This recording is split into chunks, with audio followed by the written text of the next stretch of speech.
Steno परीक्षा में आपका स्वागत है। डिक्टेशन शुरू होने से पहले शुरू हो रही है, स्टार्ट, शुरू हो रहा है, इस प्रकार के किसी भी शब्द का उपयोग नहीं किया जाएगा। जब ये कहा जाएगा कि डिक्टेशन 5 सेकंड बाद शुरू हो रही है, तो इसका अर्थ यह है कि 5 सेकंड बाद बोलने वाला पहला शब्द डिक्टेशन का पहला शब्द होगा। उम्मीद करती हूँ कि आपको यह बात आसानी से समझ आ गई होगी।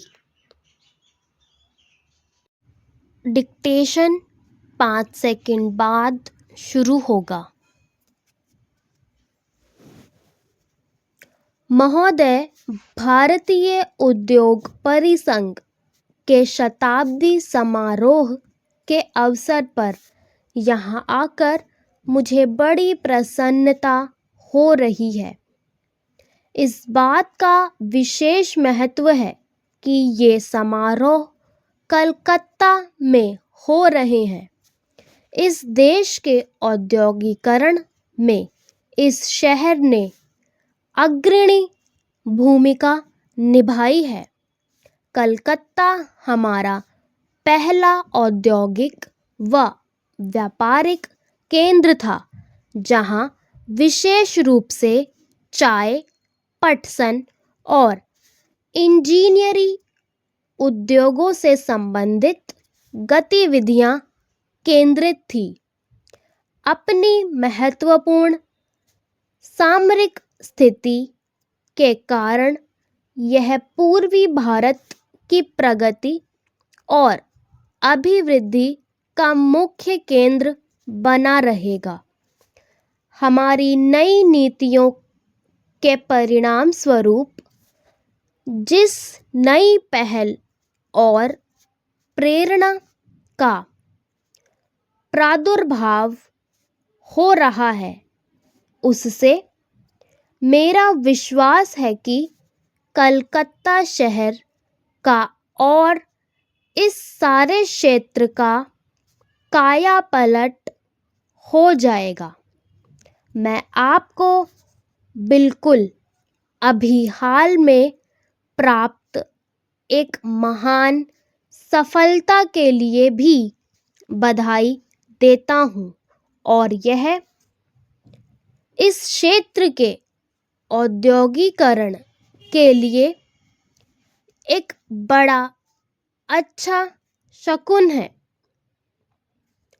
चीज़ें इतनी बदल गई हैं कि कल तक जो अपराधी थे वह आज रक्षक बन गए हैं, और यह सचमुच में बड़ी खुशी की बात है। इस खुशी के मौके पर मैं भारतीय उद्योग परिसंघ को बधाई देता हूँ। सन 1895 में केवल 5 इंजीनियरिंग कंपनियां इसकी सदस्य थी।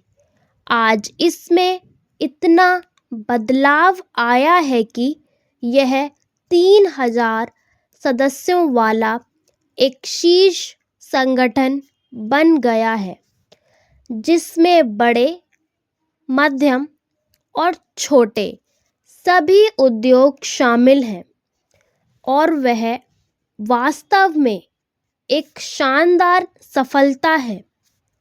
आपके संगठन में सभी विविध प्रकार के व्यावसायिक और औद्योगिक हितों का समावेश है।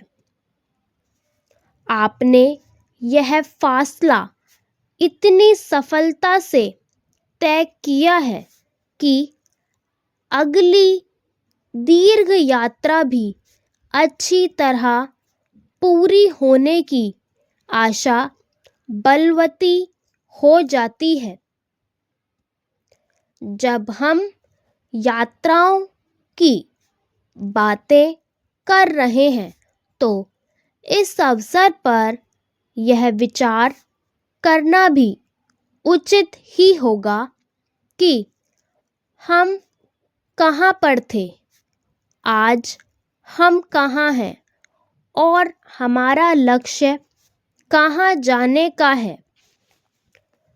1991 में हमने जिस गंभीर आर्थिक संकट का सामना किया था, मुझे उसके विस्तार में जाने की कोई ज़रूरत नहीं। आज आप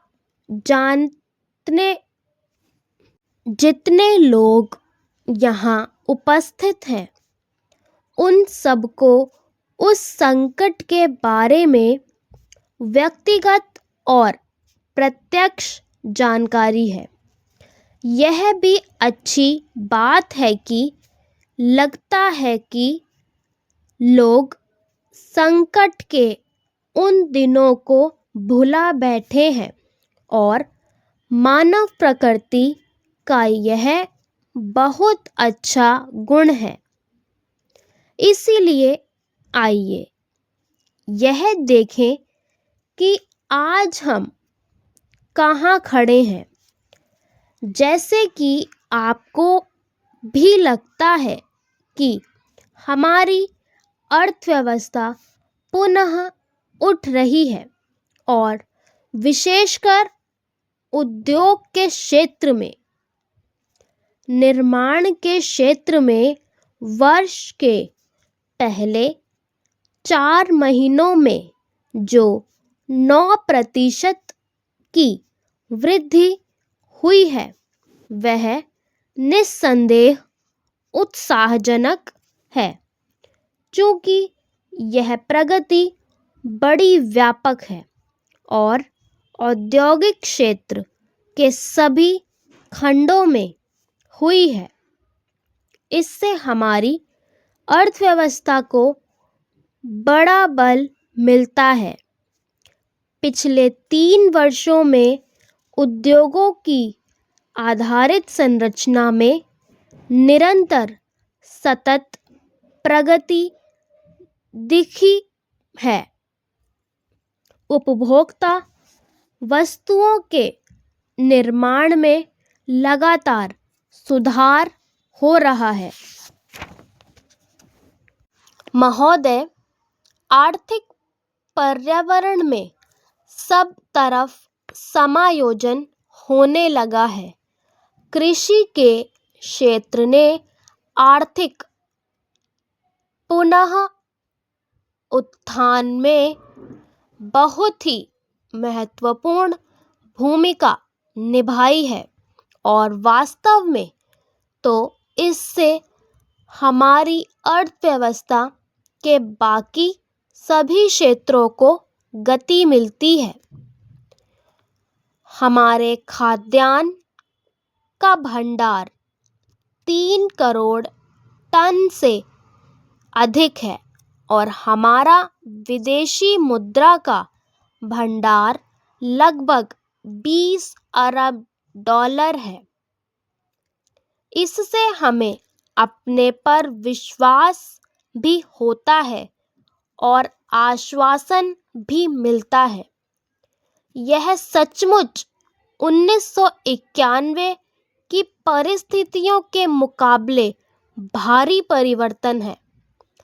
आज हम जो पुनः निरुत्थान देख रहे हैं, निस्संदेह यह सबसे पहले हमारी कड़ी मेहनत और अत्यधिक प्रयासों का फल है। गांवों में किसान ने कड़ी मेहनत की है, कारखानों में मजदूरों ने कड़ी मेहनत की है और ऐसे ही मैनेजरों या प्रबंधकों और उद्योग के अग्रणी व्यक्तियों ने की है।